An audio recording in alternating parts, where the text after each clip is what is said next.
പ്രകൃതി എത്ര മനോഹരമാണ്. ഓരോ പദവും പരസ്പരം ചേർന്നാൽ മാത്രം പൂർണ്ണമാകുന്ന കവിത പോലെ. നീയില്ലെങ്കിൽ ഞാനില്ല എന്ന തിരിച്ചറിവ് നമ്മെ കൊണ്ടെത്തിക്കുന്നത് പ്രകൃതിയിലേക്കാണ്.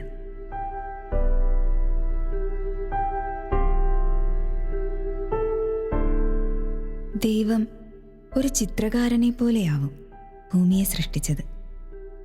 ഒന്ന് സങ്കല്പിച്ചു നോക്കൂ. ഓരോ നിറച്ചാർത്തിനു ശേഷവും അവൻ അതിനെ ആസ്വദിക്കുന്നത്. ഹാ, എത്ര മനോഹരം എന്ന് പറഞ്ഞ് ആനന്ദിക്കുന്നത്. എങ്കിലും തൃപ്തനാകാതെ ഏറെ വ്യസനിക്കുന്നത്. ഒടുവിൽ ആ ചിത്രത്തിനടിയിൽ തൻ്റെ കയ്യൊപ്പുകൊണ്ട് മനുഷ്യനെ സൃഷ്ടിച്ച് പൂർണ്ണതയിൽ നിർവൃതി കൊള്ളുന്നത്.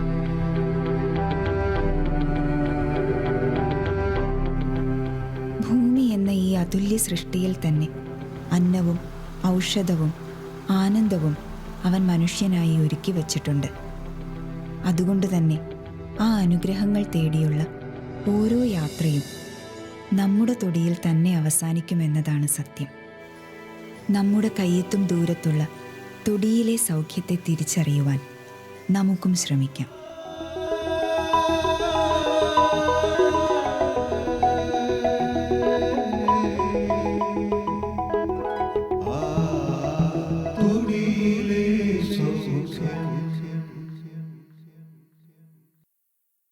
നമ്മുടെ ഈ ലോകം ഒരു അത്ഭുതമാണ്. എവിടെ നോക്കിയാലും ഓരോ നിമിഷവും നമുക്ക് അത്ഭുതങ്ങൾ മാത്രമേ കാണാൻ സാധിക്കുകയുള്ളൂ. നമ്മുടെ കൺവെട്ടത്ത് കാണുന്ന ഓരോ കാര്യങ്ങളും നമുക്ക് അത്ഭുതത്തോടെ നിരീക്ഷിക്കാനും കഴിയുകയുള്ളൂ. ബൈബിളിൻ്റെ ഏടുകളിലൂടെ കടന്നു പോകുമ്പോൾ മനോഹരമായൊരു സംഭവം നമുക്ക് കാണാനായിട്ട് സാധിക്കും. യോനായുടെ ജീവിതത്തിൽ ദൈവം ഒരു ചെടിയിലൂടെ സംരക്ഷിക്കുന്ന ഒരു കഥ നമുക്ക് കാണാനായിട്ട് സാധിക്കും. കൂടാരത്തിൻ്റെ വാതിൽക്കൽ യോന നഗരത്തിന് എന്ത് സംഭവിക്കുന്നു എന്ന് കാണുവാനായിട്ട് ഇരിക്കുകയാണ്. വെയിലേറ്റ് വാടി തളർന്നിരിക്കുന്ന അവസ്ഥയിൽ ആ കൂടാരത്തിൻ്റെ സൈഡിലായിട്ട് ഒരു ചെടിയെ ദൈവം മുളപ്പിക്കുന്നുണ്ട്. ആ ചെടി യോനയുടെ ജീവിതത്തിൽ ഒരു ദിവസം തണലും സംരക്ഷണവുമൊക്കെയായി കഴിയുന്നു. പിറ്റേ ദിവസം രാവിലെ ആ കൂടാരത്തിൻ്റെ സൈഡിൽ നിൽക്കുന്ന ചെടിയെ ദൈവം ഒരു പുഴുവിനെ അയച്ച് നശിപ്പിച്ച് കളയുന്നുണ്ട്. അതിനെ ചൊല്ലി യോന ഒത്തിരിയേറെ സങ്കടപ്പെടുകയും ദൈവത്തോട് കോപിക്കുകയും ദേഷ്യപ്പെടുകയും ഒക്കെ ചെയ്യുന്നത് നമുക്ക് കാണാനായിട്ട് സാധിക്കും. ഒരു ചെടി ഒരു ദിവസമേ അത് ഈ ഭൂമിയിലുണ്ടായിരുന്നുള്ളൂവെങ്കിലും മനുഷ്യജീവിതത്തോട് ഒത്തിരി അടുത്തു നിൽക്കുന്നത് പോലെ മനുഷ്യജീവന് ഒരു സഹായമാകുന്നത് പോലെ നമുക്ക് കാണാനായിട്ട് സാധിക്കും. ഇതുപോലെ നമ്മുടെ ചുറ്റുപാടും കാണുന്ന ഓരോ ചെടികളും നമുക്ക് ഒത്തിരി സംരക്ഷണം, അതിനേക്കാൾ ഉപരി അത് നമ്മുടെ ജീവിതത്തെ കൂടുതൽ പരിപോഷിപ്പിക്കുവാനായിട്ട് സഹായിക്കുന്നതായിട്ട് നമുക്ക് കാണാം. ഇന്നത്തെ ദിവസം നമ്മൾ പരിചയപ്പെടുന്ന ഒരു ചെടി തുമ്പ എന്ന ചെടിയെക്കുറിച്ചാണ്. തുമ്പ ഈ പേര് വരാൻ കാരണം നമ്മുടെ നാട്ടിലേക്ക് നമ്മൾ ഉപയോഗിക്കുന്ന ഒരു ഉപകരണമാണ് കൈക്കോട്ട് അല്ലെങ്കിൽ തൂമ്പ എന്ന് പറയുന്നത്. ആ തൂമ്പയുടെ ആകൃതിയിലാണ് ഇതിൻ്റെ പൂവ് കാണപ്പെടുന്നത്. അതുകൊണ്ട് ഈ പേരിൽ അറിയപ്പെടുന്നു എന്ന് പല പുസ്തകങ്ങളിലും നാം എഴുതി കാണുന്നു. അതുപോലെ തന്നെ സംസ്കൃതത്തിൽ ഇതിന് ദ്രോണി അല്ലെങ്കിൽ ദ്രോണപുഷ്പി എന്നൊക്കെയാണ് പേര്. ദ്രോണി എന്നാൽ തോണി എന്നാണ് അർത്ഥം. നമുക്കറിയാം, രോഗമാകുന്ന കടലിൽ നിന്ന് കര കയറാനുള്ള ഒരു ഔഷധമാണ് തുമ്പ എന്ന് പ്രാചീന ഗ്രന്ഥങ്ങളിൽ ആചാര്യന്മാർ എഴുതി ചേർക്കപ്പെട്ടിട്ടുണ്ട്. ആ ഒരു പ്രത്യേകതയാണ് ഈ ചെടിയിലും പറയുന്നത്. നമ്മുടെ ശരീരത്തിൻ്റെ സർവ്വരോഗങ്ങൾക്കും തുമ്പ എന്ന ചെടി ഉപയോഗപ്പെടുത്താം എന്നാണ് ഇതിൻ്റെ പ്രധാനം. ഈ ചെടി നമുക്കറിയാം ഒരു 60-70 സെൻറ്റിമീറ്റർ തുടങ്ങി 120 സെൻറ്റിമീറ്ററോളം നീളത്തിൽ ഈ ചെടി വളരും. ഇതിൻ്റെ സ്റ്റെം അല്ലെങ്കിൽ തണ്ടെന്ന് പറയുന്നത് ചതുരത്തിലാണ് കാണുന്നത്. ഒപ്പം തന്നെ വളരെ ചെറിയ രോമങ്ങൾ ഇതിൽ കാണാനായിട്ട് സാധിക്കും ചെടിയുടെ തണ്ടിലൂടെ. ഇതിൻ്റെ ഇലകൾ ഇങ്ങനെ കൂട്ടം കൂട്ടമായിട്ടാണ് വളരുന്നത്. ഈ ഇലയുടെ ഭാഗങ്ങളിൽ തന്നെ പൂക്കളും അതിനോട് ചേർന്ന് മൊട്ട് രൂപപ്പെടുന്നു. അതിൽ നിന്ന് പൂക്കൾ ഉണ്ടാകുന്നു. ഈ പൂക്കൾ മാറിക്കഴിഞ്ഞാൽ ഒരു കുടം പോലെ കാണപ്പെടുന്ന സാധനത്തെയാണ് തുമ്പക്കുടം എന്ന പേരിൽ അറിയപ്പെടുന്നത്. ഇതും നാം ഉപയോഗിക്കുന്നതാണ്. അതുപോലെ തന്നെ വളരെ ചെറിയ മൈന്യൂട്ടായിട്ടുള്ള വിത്തുകളാണ് ഇതിൽ കാണുന്നത്. ഈ വിത്തുകൾ മണ്ണിൽ വീണ് കഴിഞ്ഞാൽ ഒരു വർഷം കഴിഞ്ഞാണ് അത് വീണ്ടും മുളച്ച് ചെടിയാകുന്നത്. കർക്കിടക മാസത്തിൽ ഇത് വളരുന്നു. ഒപ്പം തന്നെ ചിങ്ങത്തിൽ ധാരാളമായിട്ട് പൂവിടുന്നു. അതാണ് സാധാരണയായി കാണുന്നത്. പക്ഷേ നനവുള്ള സ്ഥലങ്ങളിൽ ഇത് എപ്പോഴും തന്നെ ഉണ്ടാകാറുള്ള ഒരു കാട്ടുചെടിയാണ് തുമ്പ. നമുക്കറിയാം, കേരളത്തിൻ്റെ ആചാരം ഓണം എന്ന വലിയ ആഘോഷത്തിൽ തുമ്പച്ചെടിക്ക് വളരെയേറെ പ്രാധാന്യമുണ്ട്. തുമ്പപ്പൂ പൂക്കളം അലങ്കരിക്കാനൊക്കെ ആയിട്ട് നാം ഉപയോഗിക്കാറുണ്ട്. ഈ തുമ്പപ്പൂവിനെക്കുറിച്ച് കവികൾ ധാരാളമായിട്ട് പാടുകയും വർണ്ണിക്കുകയുമൊക്കെ ചെയ്തിട്ടുണ്ട്. ഇതിൻ്റെ ഔഷധ ഉപയോഗ ഭാഗങ്ങളെന്ന് പറയുന്നത് തുടങ്ങി ഇല എന്ന് വെച്ചാൽ ഇതിൻ്റെ സമൂലം എല്ലാ ഭാഗങ്ങളും ഔഷധത്തിനായിട്ട് നാം ഉപയോഗിക്കും. നമുക്കറിയാം, ബാലരോഗങ്ങൾക്ക് പ്രത്യേകമായിട്ട് കൃമിരോഗങ്ങൾക്ക്, സർവ്വവിധ കൃമിരോഗങ്ങൾക്കും ഏറ്റവും പ്രിയപ്പെട്ട ഔഷധമായിട്ട് പ്രാചീന ഗ്രന്ഥങ്ങളിൽ കാണുന്ന ഒരു ഔഷധ സസ്യമാണ് തുമ്പ. ഇനി ഇതിൻ്റെ ഔഷധ ഗുണങ്ങളെക്കുറിച്ച് അല്ലെങ്കിൽ ഓരോ അസുഖത്തിനും എങ്ങനെ ഉപയോഗിക്കാം എന്നതിനെക്കുറിച്ച് കൂടി നമുക്ക് പരിചയപ്പെടാം. തുമ്പയുടെ ഇലയ്ക്ക് നമുക്കറിയാം കയ്പ്പ് രസമാണ്, എന്നാൽ ഇതിൻ്റെ പൂവിന് ഇളം മധുരം രസമാണ്. നമ്മളിത് പ്രധാനമായിട്ടും ഉപയോഗിക്കുന്നത് കൃമിക്ക് അല്ലെങ്കിൽ കൃമിശല്യത്തിനാണെന്ന് പറഞ്ഞു. എല്ലാത്തരം കൃമികൾക്കും കുട്ടികൾക്ക് കൊടുക്കാവുന്നതാണ്. അപ്പോൾ ഇത് ഉപയോഗിക്കുന്നത് എന്ന് പറഞ്ഞത് പല രീതിയിലാണ്. ഈ തുമ്പക്കൂടവും അതിൻ്റെ കൂടെ തന്നെ തുളസിയുടെ വിത്തും ചേർത്ത് അരച്ച് അത് 1 ടീസ്പൂൺ തേനിൽ ചാലിച്ച് കുട്ടികൾക്ക് ദിവസവും വെറുംവയറ്റിൽ കൊടുക്കുന്നത് ഒരു പരിധിവരെയും കൃമിശല്യം തടയാനായിട്ട് സഹായിക്കും. അതുപോലെ തന്നെ തുമ്പയില 2-3 തുമ്പയില പറിച്ച് അത് അരച്ച് അതിൻ്റെ നീര് 1 ടീസ്പൂൺ തേനിൽ പിഴിഞ്ഞു കൊടുക്കുന്നതും കൃമിശല്യം കുറയുവാനായിട്ട് സഹായിക്കും. അതുപോലെ തന്നെ കഠിനമായിട്ടുള്ള ചുമ അല്ലെങ്കിൽ ഡ്രൈ കഫ് അങ്ങനെയുള്ള കാര്യങ്ങൾക്ക് തുമ്പയുടെ പൂവ് നന്നായിട്ട് അരച്ച് അത് പാലിൽ ചേർത്ത് തിളപ്പിച്ച് കുടിക്കുന്നത് ചുമ മാറാനായിട്ട് സഹായിക്കുന്നതാണ്. തുമ്പയുടെ പൂവ്, അതോടൊപ്പം തന്നെ മുൾട്ടാണി മിട്ടി, തേൻ ഇവ ചേർത്ത് നന്നായിട്ട് മിക്സ് ചെയ്ത് മുഖത്ത് പുരട്ടി കഴിഞ്ഞാൽ ഈ തുമ്പപ്പൂവ് അതിൻ്റെ ഗ്ലോയിങ് ഇഫക്റ്റ് കാണിക്കുന്നതാണ്. ഒരു 20 മിനിറ്റോളം മുഖത്തിട്ട് കഴിഞ്ഞ് അത് കഴിഞ്ഞ് നമുക്ക് കഴുകിക്കളയാം. നമുക്കറിയാം, ഇതിനകത്ത് തേൻ നമ്മുടെ സ്കിന്നിനെ ഡ്രൈ ആക്കും, ഒപ്പം തന്നെ ഉള്ള മോയ്സ്ചറൈസ് നിലനിർത്താനായിട്ട് സഹായിക്കും. മുൾട്ടാണി മിട്ടിയും നമ്മുടെ ശരീരത്തിലെ അല്ലെങ്കിൽ മുഖത്തെ എണ്ണമയം നീക്കം ചെയ്യാനായിട്ട് ഉപയോഗിക്കുന്നതാണ്. തുമ്പപ്പൂവ് ഗ്ലോയിങ് എന്ന ഒരു ഇഫക്റ്റ് അല്ലെങ്കിൽ മുഖകാന്തിക്ക് ഏറ്റവും നല്ലതാണ്. അതുപോലെ തന്നെ നമുക്കുണ്ടാകുന്ന കഫക്കെട്ട്, പെട്ടെന്നുണ്ടാകുന്ന മൈഗ്രെയിൻ, തലവേദന ഇവയ്ക്കൊക്കെയും തുമ്പയില ഇട്ട് അതിൻ്റെ വെള്ളം തിളപ്പിച്ചതിൻ്റെ ആവി കൊള്ളുന്നത് വളരെ ഫലപ്രദമായ ഒരു കാര്യമാണ്. തലവേദന, സൈനസൈറ്റിസ്, മൈഗ്രെയിൻ എന്നീ അസ്വസ്ഥതകൾക്കൊക്കെയും ഒരു പരിധിവരെയും ആശ്വാസം നൽകുന്നതാണ്. അതോടൊപ്പം നമുക്കറിയാം, തുമ്പയുടെ ഇല കയ്യിലിട്ട് തിരുമേൽ ഒരു പ്രത്യേക സുഗന്ധമാണ് അതിനുണ്ടാകുന്നത്.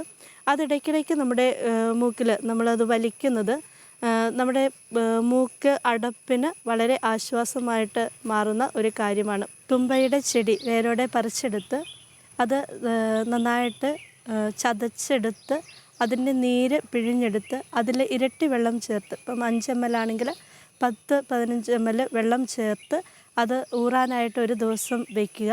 24 മണിക്കൂറിന് ശേഷം അത് ഊറിക്കഴിഞ്ഞ് അതിൻ്റെ അടിയിൽ ചെറുതായിട്ട് സത്ത് അടങ്ങിയിട്ടുണ്ടാവും. ആ അടിഞ്ഞിരിക്കുന്ന സത്ത് വെളുത്ത് വെച്ച് ഉണക്കി എടുത്ത് അത് 1/2 ടീസ്പൂൺ വീതം എല്ലാ ദിവസവും രാവിലെ ഉപയോഗിക്കുകയാണെങ്കിൽ കുറേ കാലങ്ങളായിട്ട് നമ്മൾ കണ്ടുവരുന്ന തുമ്മൽ, അങ്ങനെയുള്ള അലർജി സംബന്ധമായ എല്ലാ അസ്വസ്ഥതകളും മാറിക്കിട്ടുന്നതാണ്. ഒപ്പം തന്നെ തുമ്പ ഇലയും അതോടൊപ്പം തന്നെ ഉണക്കലരി, കരിപ്പെട്ടി, അതുപോലെ തന്നെ കുരുമുളക് ഇവ ചേർത്ത് നന്നായിട്ട് അരച്ച് അത് കുറുക്കിയെടുത്ത് കഴിക്കുകയാണെങ്കിൽ മുടി കൊഴിച്ചിൽ മാറാനും മുടിയുടെ ശക്തമായ വളർച്ചയ്ക്കും ഈ തുമ്പയില ഒരു കാരണമാണ്. ഒപ്പം തന്നെ കുട്ടികളിലുണ്ടാകുന്ന കൃമിശല്യത്തിൻ്റെ ഓരോ കാര്യങ്ങളും വിവരിച്ച് പറഞ്ഞു. അതിനേക്കാൾ ഉപരിയായിട്ടിന്ന് കാണപ്പെടുന്ന ഒരു അസുഖമാണ് കുഴിനഖം. കുഴിനഖത്തിന് തുമ്പയുടെ ഇലയും ഇന്ദുപ്പും മൈലാഞ്ചി ഇലയും സമം ചേർത്ത് അരച്ച് അത് കയ്യിൽ വെച്ച് കെട്ടുകയാണെങ്കിൽ കുഴിനഖത്തിന് നല്ല ആശ്വാസം കിട്ടും. ആദ്യം ഒരു 2-3 മിനിറ്റ് നല്ല വേദനയും നീരും കാണും, കുറച്ച് വേദനയും നീറ്റലും കാണും. അത് കഴിയുമ്പോൾ അത് മാറുന്നതായിരിക്കും. 3-4 ദിവസം കഴിയുമ്പോൾ കുഴിനഖം പാടെ പോകുന്നതാണ്. തുമ്പയുടെ ഇല 2-2.5 ഗ്രാം, കുരുമുളക് 1 ടീസ്പൂൺ, ഒപ്പം 7 വെളുത്തുള്ളി ഇവ അരച്ച് 100 ml പാലിൽ ചേർത്ത് അത് 50 ml ആക്കി വറ്റിച്ചെടുത്ത് 10 ml വീതം 4 ദിവസം അടുപ്പിച്ച് വെറും വയറ്റിൽ കഴിക്കുകയാണെങ്കിൽ പനി കുറയുന്നതാണ്. അതുപോലെ തന്നെ തൊണ്ടവേദനയ്ക്കും വളരെ ആശ്വാസം ലഭിക്കും. ഒപ്പം പ്രസവാനന്തര ശുശ്രൂഷകൾക്കൊക്കെ നമ്മൾ തുമ്പയില ഉപയോഗിക്കാറുണ്ട്.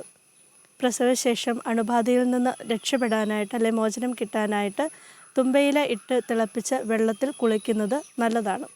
അതുപോലെ വയർ ചാടിയ അവസ്ഥ, പ്രസവാനന്തരം വയർ ചാടിയ അവസ്ഥയ്ക്ക് തുമ്പയില തോരൻ വെച്ച് കഴിക്കുന്നതും വയർ കുറയുവാനായിട്ടും അതുപോലെ തന്നെ ഗർഭാശയ ഭിത്തികൾക്ക് ബലവും ദൃഢതയും കൈവരുവാനായിട്ട് സഹായിക്കും.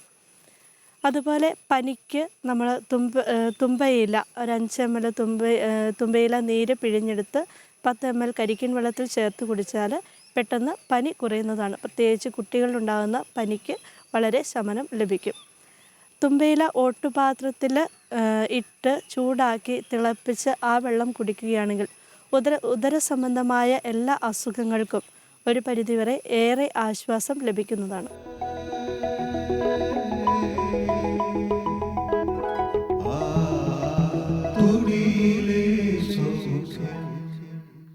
നമ്മളിനി കാണാൻ പോകുന്നത് തുമ്പ എന്ന ഈ ചെടിയെക്കുറിച്ചാണ്. ഈ തുമ്പ കൊണ്ട് നമ്മൾ പലതരത്തിലുള്ള മെഡിസിൻ നമുക്ക് ഉണ്ടാക്കാൻ സാധിക്കും. പല അസുഖത്തിനും അത് ഉപയോഗിക്കാൻ സാധിക്കും. അതിൽ ഒരു അസുഖമാണ് മുടി കൊഴിച്ചിൽ, മുടിയുടെ കളറ് മാറുക, മുടിയുടെ കളറ് മാറുകയും ഒക്കെ ചെയ്യുക. അപ്പോൾ അങ്ങനെ മുടി കൊഴിച്ചിലിനും മുടി കളറ് മാറുന്നതിനും നിറമൊക്കെ വെക്കാൻ വേണ്ടി നമുക്ക് ഒരു നല്ലൊരു ഔഷധമുണ്ടാക്കാം. അതിന് വേണ്ടിയ സാധനങ്ങളാണ് ചുക്ക്, അതുപോലെ തന്നെ ഉണക്കലരി, ശർക്കര. തുമ്പയുടെ ഒരു തളിർ തുമ്പ എടുക്കുക.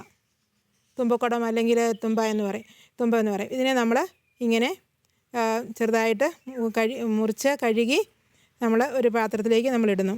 അതിനുശേഷം അതിലേക്ക് ഒരു 10 ഗ്രാം ഉണ്ടാക്കുകയാണെങ്കിൽ 2 നേരത്തേക്കുള്ള ഒരു ദിവസം 2 നേരം കഴിക്കാൻ മാത്രമുണ്ട്. അപ്പോൾ ഒരു 5 ഗ്രാമാണ് അളവ്. 10 ഗ്രാം വീതം നമ്മളെടുക്കാം. ഇങ്ങനെ 10 ഗ്രാം ചുക്കെടുക്കുന്നു, 10 ഗ്രാം ഈ തുമ്പയുടെ അതിൻ്റെ തുമ്പക്കുടവും പൂവും അതിൻ്റെ ഇലയും തണ്ടും എല്ലാം കൂടെ ചേർത്ത് 10 ഗ്രാം എടുക്കുന്നു. അതിനുശേഷം അതുപോലെ തന്നെ ഒരു 10 ഗ്രാം ശർക്കരയും നമ്മൾ എടുക്കുന്നു. ശർക്കര നമ്മൾ ചിരണ്ടി എടുക്കുകയാണ് ചെയ്യുന്നത്. ഒരു 10 ഗ്രാം ശർക്കരയും നമ്മൾ ചിരണ്ടി എടുത്ത് നല്ലൊരു പാത്രത്തിലാക്കി ഇപ്പോൾ ഏകദേശം 10 ഗ്രാം ആയിട്ടുണ്ട്. അപ്പം ഈ 10 ഗ്രാമായ ശർക്കരയും 10 ഗ്രാം എടുത്തു. അതിനോടുകൂടെ ഒരു 10 ഗ്രാം നമ്മൾ ഉണക്കലരിയും എടുക്കുന്നു. ഈ ഉണക്കലരിയും എടുത്ത് ഇതിലേക്ക് നമ്മളിട്ട് ഇതിനെ ഉണക്കലരിയും ഇട്ട് അതിനെ നമ്മൾ കുറച്ച് വെള്ളം ഒഴിക്കുന്നു. കുറച്ച് വെള്ളം എന്ന് പറഞ്ഞാൽ ഇത് വേകാൻ മാത്രം. ഇത് എന്തുമാത്രം സമയം വേകണോ അത്രയും ഒരു 2-3 ഗ്ലാസ് വെള്ളം ഒഴിച്ചോളുക. അങ്ങനെ വെള്ളവും ഒഴിച്ച് ഇതിനെ നമ്മൾ നന്നായിട്ടൊന്ന് ഇളക്കി യോജിപ്പിച്ച് ഇതിനെ തിളപ്പിച്ച് വെന്തെടുക്കുന്നു. ഈ വെന്തെടുക്കുന്ന ഈ ഔഷധം നമ്മൾ രാവിലെയും വൈകുന്നേരവും 2 നേരമായിട്ട് കഴിക്കുക. ഒരു നേരത്തെ ഡോസാണ് 5 ഗ്രാം. അപ്പോൾ 5 ഗ്രാം വീതമുള്ള ഒരു നേരത്തെ ഡോസ് നമ്മൾ ഈ ഉണ്ടാക്കിയ ഔഷധത്തിൻ്റെ പകുതി രാവിലെ കഴിക്കുക, അതിൻ്റെ പകുതി വൈകുന്നേരം കഴിക്കുക. അപ്പോൾ അങ്ങനെ കഴിച്ച് കഴിയുമ്പോൾ അതായത് നമ്മുടെ മുടി വളരുകയും മുടി കൊഴിച്ചിൽ മാറുകയും അതുപോലെ തന്നെ മുടിക്ക് നല്ലൊരു കളറ് ഉണ്ടാവുകയും ചെയ്യും.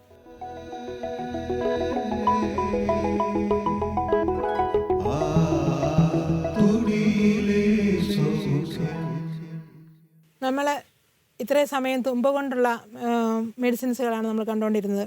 ഇനി നമ്മൾക്ക് തുമ്പ കൊണ്ട് അലർജിക്ക് ചുമയുടെ അലർജിക്ക് നമുക്കൊരു മെഡിസിൻ തയ്യാറാക്കാം. അതിന് ഒരു തുമ്പ സമൂലമാണ് നമുക്ക് വേണ്ടത്. സമൂലം എന്ന് പറയുമ്പോൾ അതിൻ്റെ വേര്, അതിൻ്റെ തണ്ട്, അതിൻ്റെ ഇലകൾ, അതിൻ്റെ പൂവ്, അതിൻ്റെ കായ എല്ലാം അതിനകത്ത് പെടുന്നതാണ്. ഇങ്ങനെ ഒരു തുമ്പ സമൂലം എടുക്കുന്നു. സമൂലം പറിച്ചെടുത്ത് നല്ല വൃത്തിയായിട്ട് കഴുകി അതിനെ നമ്മൾ ചതച്ച് അതിൻ്റെ നീര് ശരിക്കും പിഴിഞ്ഞെടുക്കുന്നു. ചതയ്ക്കാനായിട്ട് നമ്മൾ ഇതുപോലെയുള്ള എന്തെങ്കിലും ഉരലിൽ നമുക്ക് ചതയ്ക്കാം. ചതച്ചതിന് ശേഷം ചതച്ച് ശരിക്കും നീരെടുത്ത് കുറച്ച് ഒരെണ്ണം പോരാ, കുറച്ചേറെ വേണം. ഇപ്പോൾ ഒരു ഡോസിന് വേണ്ടി കുറച്ചുണ്ടാക്കാനാണെങ്കിൽ 1 ചെടിയോ 2 ചെടിയോ ഒക്കെ മതി. അപ്പം നമ്മളിങ്ങനെ ചതച്ച് നീരെടുത്ത് 1 ഗ്ലാസ് നീര് നമുക്ക് കിട്ടിയെങ്കിൽ അതിലേക്ക് 1 ഗ്ലാസ് വെള്ളം കൂടി ഒഴിച്ച് അതിനെ 2 ഗ്ലാസ് ആക്കി എടുക്കണം. അങ്ങനെ ആക്കി എടുത്തതാണ് ഈ കാണുന്ന ഇതിൻ്റെ നീര് നമ്മൾ ചതച്ചെടുത്ത നീരാണ് ഈ പാത്രത്തിലുള്ളത്. ഈ നീര് നമ്മൾ ഇരട്ടി വെള്ളം ഒഴിച്ച് നമ്മളൊരു സ്ഥലത്ത് ഇതിനെ അനക്കാതെ വെച്ചിരിക്കുന്നു. 24 മണിക്കൂർ കഴിഞ്ഞ് കഴിയുമ്പോഴത്തേക്കും ഇതിൻ്റെ അടിയിലേക്ക് ഒരു നല്ലൊരു നൂറ്, നമ്മൾ ഈ ഇഞ്ചിയൊക്കെ ഇടിച്ച് പിഴിഞ്ഞ് കഴിയുമ്പോൾ കിട്ടുന്ന അടിയിൽ വരുന്ന നൂറ് പോലെ ഇതിൻ്റെ അടിയിലേക്ക് ചെറിയൊരു വെളുത്ത പിന്നെ എന്നാൽ വെളുപ്പ് ഇച്ചിരി പച്ച കളറും ഒക്കെ ആയിട്ടുള്ള ഒരു ഇതിൻ്റെ ആ പൊടി അങ്ങോട്ട് അതിൻ്റെ നൂറ് താഴെ അടിയും. അങ്ങനെ അടിഞ്ഞു കഴിയുമ്പോൾ ആ നൂറ് നമ്മൾ വെള്ളം അങ്ങ് ഊറ്റിക്കളയണം. 24 മണിക്കൂർ കഴിയുമ്പോഴത്തേക്ക് അടിയിൽ അടിഞ്ഞിരിക്കും. അതിൻ്റെ വെള്ളം ഊറ്റിക്കളഞ്ഞു കഴിഞ്ഞ് ആ സാധനം എടുത്ത് വെയിലത്ത് വെച്ച് നന്നായിട്ട് ഉണക്കിയെടുക്കുക. ഉണക്കിയെടുക്കുമ്പോൾ പൊടി ഏകദേശം ഇതുപോലെ ഇരിക്കും. നമ്മൾ ഉണക്കിയെടുത്ത പൊടിയാണിത്. ഈ പൊടി നമ്മൾ അര ഗ്രാം എന്ന് പറയുന്നത് ഏകദേശം 2 വിരളം കൊണ്ടെടുക്കുന്ന അത്രയും ഒരു പൊടി മതി. ആ പൊടി നമ്മൾ ഒരു ദിവസം ഒരു നേരം വെച്ച് രാവിലെയും വൈകിട്ടും വെച്ച് കഴിക്കുക. അപ്പോൾ ഉച്ചയ്ക്കും കഴിക്കാം. അങ്ങനെ 3 നേരം കഴിച്ച് കഴിഞ്ഞാൽ ചുമയും കഫക്കെട്ടുമൊക്കെ ഇത്രയും വേഗം മാറുന്നതാണ്. കാരണം തുമ്പ ഒരു രൂക്ഷമായിട്ടുള്ളൊരു ചെടിയാണ്. അതിൻ്റെ ഡയറക്റ്റായിട്ടുള്ള നീര് നമുക്ക് കഴിക്കാനും അല്ലെങ്കിൽ മൂക്കിലൊഴിക്കാനും ഒക്കെ അല്പം ബുദ്ധിമുട്ടാണ്. നീറ്റലുണ്ടാകുന്ന സംഭവമാണല്ലോ. അതുകൊണ്ട് ഇതിൻ്റെ ഈ എക്സ്ട്രാക്റ്റ് എടുത്തിട്ട് അര ഗ്രാം കഴിച്ചാൽ മതി ഒരു നേരം. അങ്ങനെ 3 നേരം കഴിക്കുക. അങ്ങനെ കഴിച്ച് കഴിയുമ്പം ചുമയും കഫക്കെട്ടും വളരെ എളുപ്പത്തിൽ മാറുന്നതാണ്. ഇത് നമുക്ക് ഉണ്ടാക്കി സൂക്ഷിച്ച് വെക്കാൻ പറ്റുന്ന സാധനമാണ്. ഉണ്ടാക്കി സൂക്ഷിച്ച് വെച്ച് ഓരോ നേരത്തെയും ഡോസ് അനുസരിച്ച് നമുക്കിത് ഉപയോഗിക്കാം.